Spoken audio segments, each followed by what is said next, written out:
Everyone, welcome to pop Minecraft.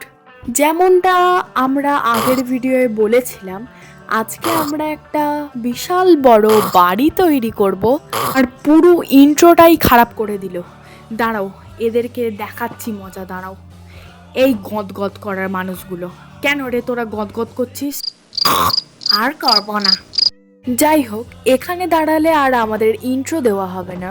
তো আমি যেটা বলছিলাম, তো আজকে আমরা তৈরি করতে চলেছি আমাদের একটা স্বপ্নের বাড়ি, যেটা আমরা নিজেদের ইচ্ছা মতন সাজিয়ে তুলব এবং এই বাড়িতেই আমরা বসবাস করব। চলো তাহলে আজকে তৈরি করা যাক। এখান দিয়ে সর্বপ্রথম তো নামা যাচ্ছিল না, তাই জন্য আমি এখানটা একটা সিঁড়ি করে দিয়েছি, যেমনটা তোমরা এখানে দেখতেই পাচ্ছ। এছাড়া আমি যেখানে আমার খাটটা রেখেছিলাম, অতএব বেড রেখেছিলাম, এখানে আরও 3টে বেড আমি রেখে দিয়েছি। আরও 3জন ভিলেজার আমার সঙ্গে এখন শোয়ে। তো তাই জন্যে একান্তই আমার একটা বাড়ি লাগবে। তোমরা তো জানোই যে এই ভিলেজটা দুটো চেরি ব্লসম বায়োমের মাঝখানে অবস্থিত। আমি ভেবেছি আমার বাড়িটা এই চেরি ব্লসম গাছের কাঠ দিয়েই তৈরি করব। তো সর্বপ্রথম তো আমার একটা এই চেরি ব্লসম ট্রিয়ের স্যাপলিংস লাগবে। যদি আমি একটা স্যাপলিংস পেয়ে যাই, তাহলে একটি গাছ থেকে আমি বহু গাছ তৈরি করতে পারবো এবং তেমনই সেখান থেকে অনেক অনেক কাঠও একবারে জোগাড় করতে পারবো। কারণ না, এইভাবে সবসময়ের জন্য তো পাহাড়ে উঠে গাছ কাটা সম্ভব নয়, আর বাড়িটা যথেষ্ট বড় হবে, তার জন্য অনেক কাঠ লাগবে। তো সেই অনুসারে যদি রাত হয়ে যায় তখন তো জম্বিরও একটা ব্যাপার আছে। তাই জন্যে আমি এই পদ্ধতিতেই বাড়িটা তৈরি করব। দেখো বন্ধুরা, এখানে আমি দুটো স্যাপলিংস পেয়ে গেছি এবং আমি এখানে দুটোই স্যাপলিংস একটু জায়গা ছেড়ে লাগিয়ে দিচ্ছি। এখানে আমি কিছু পাথর কাটতে এসেছিলাম, তার সাথে আমি কিছু কোলও পেয়ে গেছি। ভালো ব্যাপার, আমি কিছু টর্চও তৈরি করে নিতে পারবো। এরপর ঘুম থেকে উঠে আমি সোজা ওখানে যাই এবং দেখি দুটো গাছই বড় হয়ে গেছে। তাই আমি দুটো গাছই কাটতে চলে আসি। তবে আফসোস, আমার কাছে এক্স না থাকায় আমি আবারও এক্স নিতে বাড়ির দিকে রওনা দিই এবং তখন আমি দেখতে পাই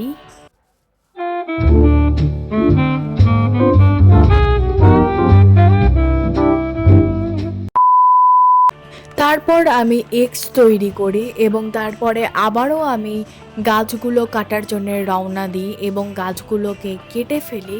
কিছুক্ষণের মধ্যেই আমি বেশ অনেক কটাই স্যাপলিংস পাই, প্রায় 13টা। তাহলে ভাবো, দুটো স্যাপলিংস ছিল আমার কাছে, সেখান থেকে হলো দুটো গাছ। এখন আমার কাছে আছে 13টা স্যাপলিংস, অতএব এখান থেকে হবে 13টা গাছ। 13টা গাছ থেকে আবার আমি পাবো নতুন স্যাপলিংস। তাহলে ভাবো এইভাবে কত গাছই না তৈরি হবে। এক একটা গাছ থেকে প্রায় আমি 10টা না পেলেও 8টা মতন তো উডেন ব্লক পাচ্ছি। তাহলে এরকমভাবে যদি করতে থাকি, খুব শীঘ্রই আমাদের কাছে অনেক উডেন ব্লক তৈরি হবে। এরপর আমি একটু খাবারের বন্দোবস্ত করতে গিয়েছিলাম। এরপর ঘরগুলোকে খাবার দেওয়ার পর আমি গিয়ে দেখি সব গাছ বড় হয়ে গেছে। এখন তো আমার মনে হচ্ছে এখানেই আমি আস্ত একটা চেরি ব্লসম বায়োম তৈরি করে ফেলেছি। জাস্ট তোমরা দেখো একবার, কত সুন্দর দেখতে লাগছে। এরপর আমি সেই একই টেকনিক ইউজ করি। আমি এই গাছগুলোকে কাটি এবং তার সাথে স্যাপলিংসগুলো জোগাড় করি এবং আবারও পুনরায় স্যাপলিংসগুলো লাগিয়ে দিই। এরপর সমস্ত উডেন প্ল্যাঙ্কগুলো আমি একটা চেস্টে রাখি। দেখো বন্ধুরা, এখানে আমি আমার বাড়ির বেসটা তৈরি করে নিয়েছি, যেখানে একটু আগে আমি চেরি ব্লসম বায়োম তৈরি করেছিলাম, নিজে হাতে তৈরি করেছিলাম। তো যাই হোক, আমার কাছে এখন অনেক কাঠ আছে, তো তাই আমি এখন বাড়িটা তৈরি করা শুরু করে দিচ্ছি। তো প্রথমত বন্ধুরা, আমি এখানে সব জায়গার পিলারগুলো তুলে নিয়েছি। যে সমস্ত জায়গায় এই পিলারগুলো দেব আমি। এছাড়া আমি এখানে এই পিঙ্ক কালারের কাঠ দিয়ে ভরাট করে দেব। আর দেওয়ালেরই মাঝখানের জায়গাগুলো পুরো এই পিঙ্ক কালারের কাঠ দিয়েই ভরাট করব, যাতে সুন্দর দেখতে লাগে। আর যেখানটা আমি জানালা করব সেই জায়গাটায় একটু এই কালো কাঠ দিয়ে ভরাট করছি, দেখাচ্ছি কেন। তো এবারে আমি এই কালো কাঠগুলো ছেঁচে নেব, কিন্তু আমি পারছি না, কিছু দিয়েই হচ্ছে না। তো আমি সমস্ত কিছু দিয়েই ট্রাই করলাম, কিন্তু তারপরে দেখা গেল যে এক্স দিয়েই তৈরি হয়ে যাবে। মানে শুধু আমি ওগুলো জাস্ট নষ্ট করলাম আর কি। এবার আমরা তৈরি করব জানালা। নিচে দুটো স্টেয়ার্স, উপরে দুটো স্টেয়ার্স দেব, মাঝখানে ট্র্যাপডোর দেব। তো সর্বপ্রথম তো আমি এই সবকটা জানালার করে নেব, তারপরে লাস্টে গিয়ে আমরা ট্র্যাপডোরটা দেব। আমি এখানে চলে এসেছি বন্ধুরা কিছু বালি নিয়ে যাওয়ার জন্যে। এই বালি দিয়ে আমরা তৈরি করব গ্লাস। আমরা তো ট্র্যাপডোর দিয়েই জানালা তৈরি করব, তাহলে বালির কিসের দরকার। আসলে আমি ভেবে রেখেছি উপরের জানালাটা কাঁচ দিয়েই তৈরি করব, তো তাই জন্যেই আর কি বালি নিয়ে যাচ্ছে। এবারে যেটা সব থেকে বেশি সুন্দর লাগবে সেটাই রাখবো।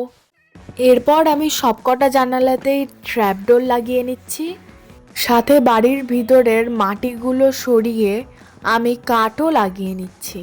উপরে দেওয়াল তুলে নেওয়ার পর এখন আমার বাড়িটা ঠিক এমন দেখতে লাগছে। আমি আয়রন গোলিমকে মেরে কিছু আয়রন পেয়েছিলাম এবং সেখান থেকে আমি আয়রন নাগেটস বানাই। আর আমি যেই কোলগুলো পেয়েছিলাম সেখান থেকে কিছু টর্চ বানাই। এই আয়রন নাগেটস ও টর্চ দিয়ে আমি ল্যান্টার্ন বানাই, যা আমি এই বাড়িতে লাগাবো বলে তৈরি করেছি। একই পদ্ধতিতে আমি উপরে, অতএব আমার বাড়ির উপরটাও তৈরি করি। তারপরে আমি তৈরি করি উপরের ছাদ। জানালার সামনে কিছু গাছ বসাবো বলে আমি এখান থেকে মাটি খুঁড়ে নিয়ে যাচ্ছি। এরপর বাড়ির সামনেটা কাঠ দিয়ে ঢেকে দিই, মাটিগুলো সরিয়ে দিই আর মাটিগুলো লাগিয়ে দিই জানালার সামনে গাছ বসানোর জন্য। তারপর আমি আবার নিজের ইচ্ছা মতন ফুল তুলে আনি, কিন্তু শেষ পর্যন্ত আমি চেরি ব্লসম গাছই লাগালাম। তারপর ল্যান্টার্নগুলো লাগাতে গিয়ে আবারও নিজের হাড়টা খোয়ালাম।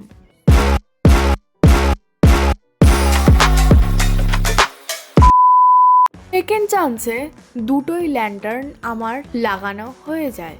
এরপর রাতেও যেন বাইরেটা এরকমই উজ্জ্বল লাগে, তাই এইভাবে আমি সমস্ত কোণে টর্চ লাগিয়ে দিই। যারা ফার্স্ট এপিসোডগুলো দেখেছো তারা তো বুঝতেই পারছো যে আমি এগুলো কোথা থেকে এনেছি। আসলে আমার এই ফুলগুলো এতটাই ভালো লেগেছে যে আমি আমার এই নতুন বাড়িটার সামনে লাগিয়ে দিচ্ছি। তাহলে ফাইনাল রেজাল্টটা দেখা যাক।